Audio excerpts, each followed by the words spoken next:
সকাল 7টার দিকে গ্যাসের চুলায় চাল চড়িয়েছিলেন এই গৃহিণী, আর দুপুর 12টা পেরিয়ে গেলেও ভাত হয়নি। পানিটা বলক আসার পরে না চাল দিয়ে দিছি, ওই চাল ধরবো 2 ঘন্টা, এখন তো ভাত হয়নি, 5-6 ঘন্টা লাগে ভাত হইতে।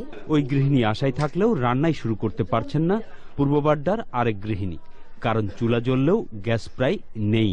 এখন মেহমান যে একটা আসবে সেটাও সমস্যা হয়ে যায়, বুঝছেন, খাওয়াতে পারি না ঠিক মতো।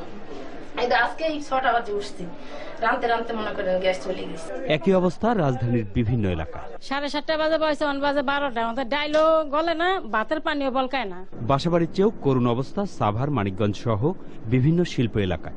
গ্যাস সংকটে দিনের পর দিন বন্ধ থাকছে বহু শিল্প প্রতিষ্ঠান। সকালে গ্যাস যায়, সারাদিন গ্যাস পাই না, প্লাস কারেন্টও আসতেছে না।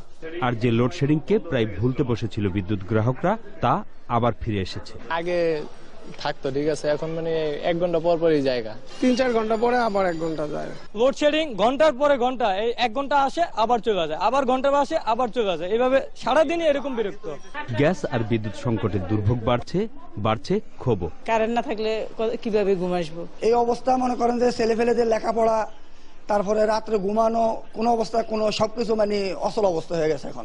সরকারের দাবি সব সার কারখানায় গ্যাস সরবরাহ বাড়াতে গিয়েই গ্যাস আর বিদ্যুৎ সংকট বেড়েছে। সঞ্জয় চাকি, চ্যানেল আই, ঢাকা।